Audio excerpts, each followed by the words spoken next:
this week, right, I will cover this memo coming from Howard Marks. Why I suddenly want to cover this topic is also because I watched this video from Chiking. By the way, it's a great video. So for you guys haven't watched this video, right, go to his channel and click on this. Is this AI bubble is different? I think this entire video is talking about, because some people, they say that currently is in AI bubble and then we are similar to .com bubble period, right, which is around 2000 and 2001. But I think this video is trying to say that actually it's no, current situation is not that similar to .com period, but it is more similar to Nifty 50 period, which is I think around in the 60s. So that was quite some time ago. And then I think even those who are actively investing during those periods, which is we're talking about what, 60 years ago, right? So not many people alive today was actively investing back then. So what we can base on is just the valuations, because back then, right, when we talk about the Nifty 50, right, those are the stocks that is like performing very well. You know, companies like IBM, Coca-Cola, Polaroid, and of course some of those companies already bankrupt, and some of those companies are still around, but they are not the top companies on the market, right? So if you look at Magnificent Seven, it is like kind of similar. Whereas people looking at all these Magnificent Seven, they thought that okay, these are the companies that you just buy and forget, right? So the tone at least is similar, right? So that's why I feel that I just want to address on this now. And I won't give so much about my viewpoint at first, because I want to use Howard Marks' memo just to bring you all back to so-called what is value investing. After that, I will give more information related to Magnificent Seven, and then I will close up with my own personal opinions. So this is the memo that I talk about. So the calculus of value, actually it was published around mid-August, so it was like about 2 months already. I think the information inside this memo is very helpful, and it is applicable regardless of when you are reading one. So I think it's very useful. I'll put out some information here, but I think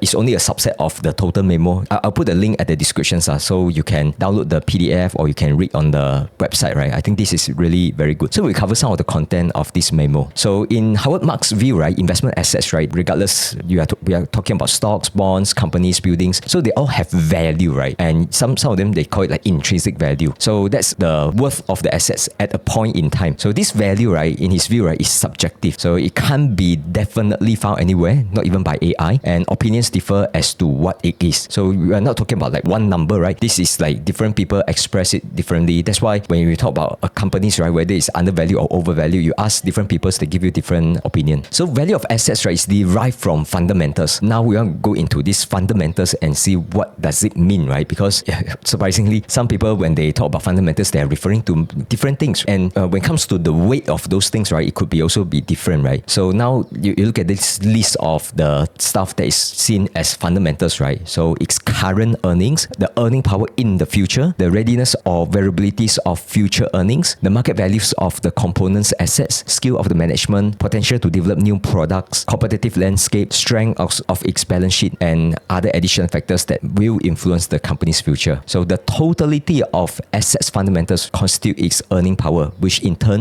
is the source of its value. So you look at all these things, right? They're long lists, and I will argue that this is not the total list, right? It could be a lot longer, right? But I think these are the key one. The key one is actually just today's earnings, and you also need to consider the future earning. And when we talk about future earning, then you need to consider what is driving those future earnings. So that's why stuff like skill of the management, the market value of the component assets, competitive landscapes, all these are included in this assessment. A company may own land, buildings, machinery, vehicles, natural resources, facilities, right? So these are the tangible assets, and there's often a market for them and realizable price. So these are things that you can touch, that you can see, right? Then a company may also have assets that are intangible. So we are talking about patents, trade secrets, know-how, research capability, reputations, human talent, management skill, culture. So these are the things that is like, sometimes I call it like feel-based, right? You feel it.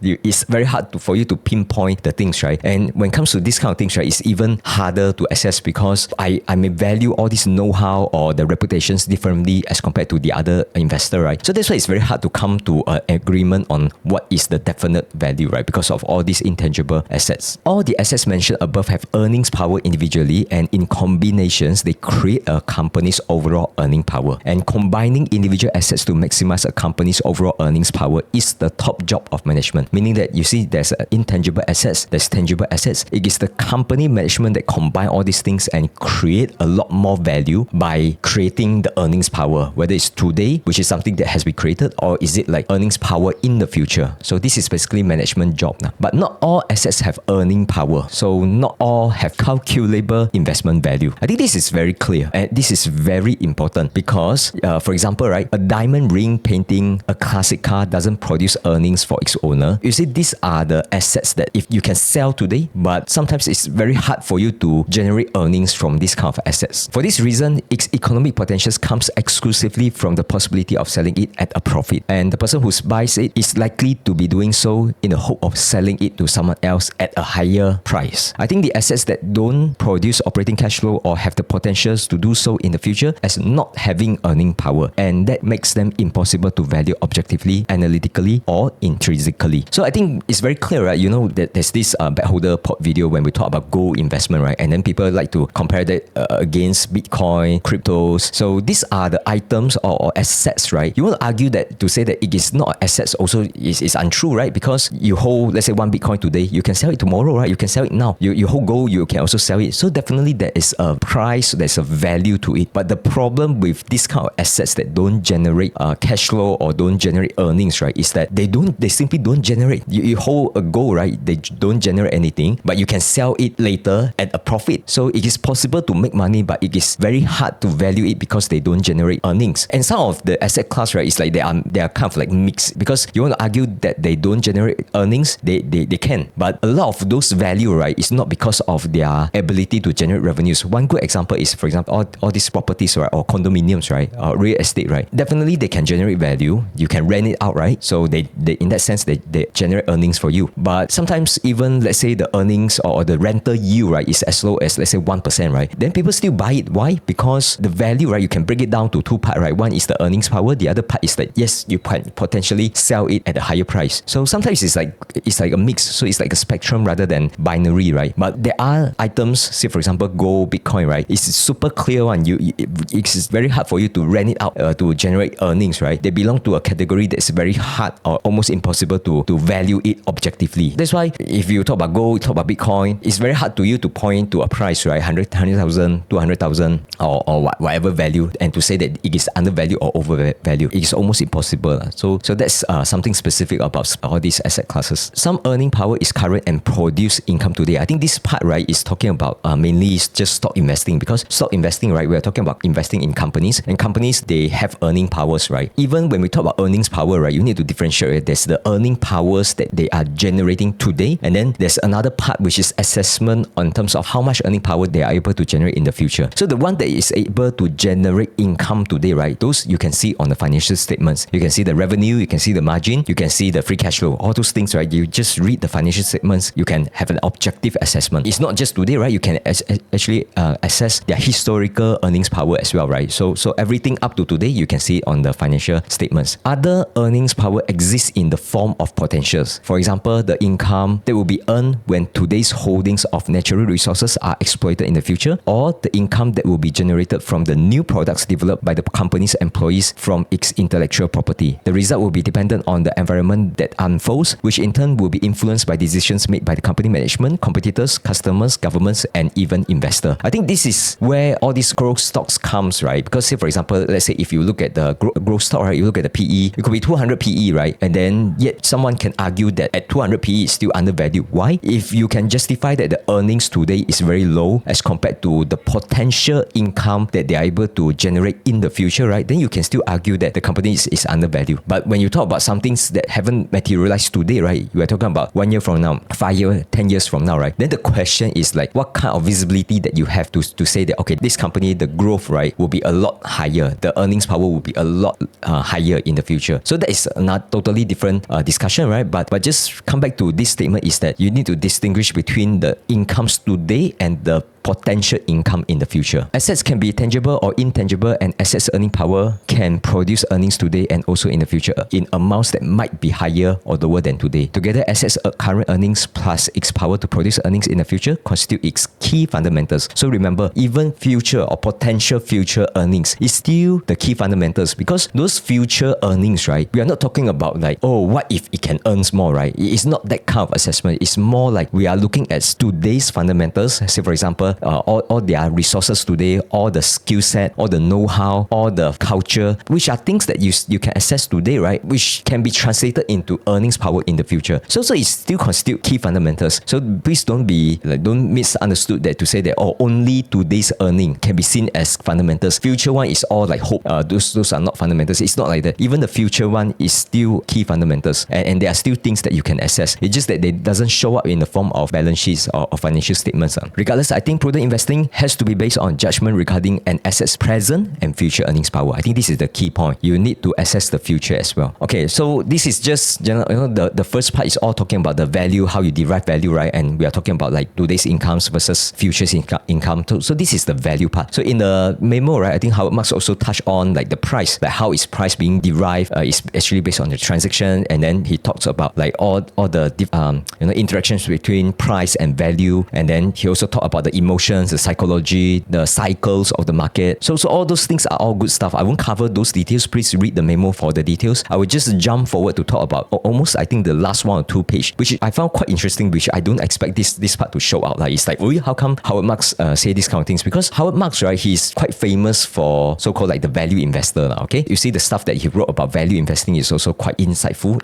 in my opinion. But the part that is surprising to me is this part, right? So let me read it out, right? And aside regarding the valuations of the S&P 500, a bit over half of its jaw-dropping 58% 2-year total return in 2023 to 2024 was attributable to the spectacular performance of just 7 stocks. So this is so-called the Magnificent 7, right? Apple, Microsoft, Alphabet, Amazon, Meta Platforms, and also Nvidia and Tesla. These are great companies. Some are the best companies ever, and these 7 stocks have grown to represent a startling 1/3 of the total market values of the 500 stock index. Because of these companies' greatness, their stocks are highly valued, and there's a popular perception that their elevated valuations are responsible for the S&P 500 unusually high average PE ratio. The fact is that their PE ratios average out to roughly 33. This is certainly an above average figure, but I don't find it unreasonable when viewed against what I believe to be the company's exceptional products, significant market shares, high incremental profit margins, and strong competitive moats. Rather, I think it's the average PE ratio of 22 on the 493 non-magnificent companies in the index, well above the mid-teens average historical PE for the S&P 500, that renders the index overall valuation so high and possibly worrisome. So I think this is the part that I feel is like a bit surprising, because now we are talking about Magnificent 7 and the S&P 500 excluding the Magnificent 7, right? Although when you look at it like the PE wise, right, or forward PE, right, Magnificent 7 is 33, the other was 22, but yet Howard Marks, he think that the Magnificent 7, right, at PE of 33 is still not concerning to him, whereas the average of the PE of the 493s, right, at 22, right, is concerning to him. So that's why I feel like, okay, quite interesting, because now I think what he wanted to say is that for those Magnificent 7, right, because their profit margin, their growth opportunities, the quality of the business, when you consider those, right, even at 33 forward PE, right, they are still so-called fair valuations. Whereas the rest, right, because their growth potential is lower, their business model is not as good, even at 22 PE could be like overvalued. So that's why when we talk about S&P 500, when you break down into these two group of investment, right, sometimes the question mark is that, okay, which one is overvalued, or overall is it overvalued? So I think that's quite interesting to see here. Then I think I'll bring out a few charts just for those who are new to these topics, right? I think Chicken also covers some of these slides here.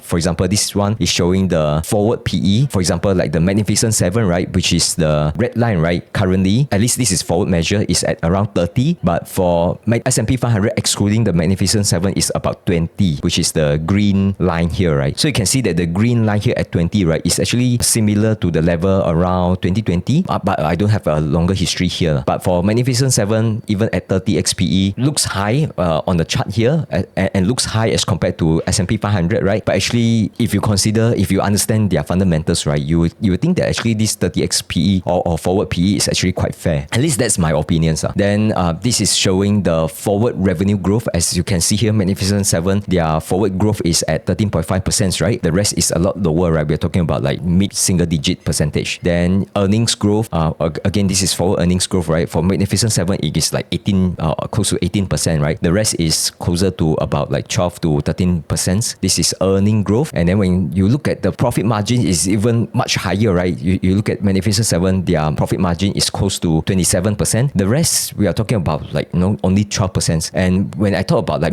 companies with moat, I mentioned before, before, right, I look at the margin, right? When the margin is, let's say, single digit or like slightly above single digits, right? Let's say talking about 12%, right? Those are companies that is like, I won't say all of them are not having a quality. It's more like as a group, right? You will notice that Magnificent Seven, right, with this kind of high profit margin, right, their quality is simply a lot higher. That's why 33 XPE can be justified, right? That's why if you look at my portfolio, also quite a number of my portfolios are those inside the Magnificent Seven. All right, I think that's all about my sharing. All right, appreciate everyone. Thank you. See you in the next one. Bye bye.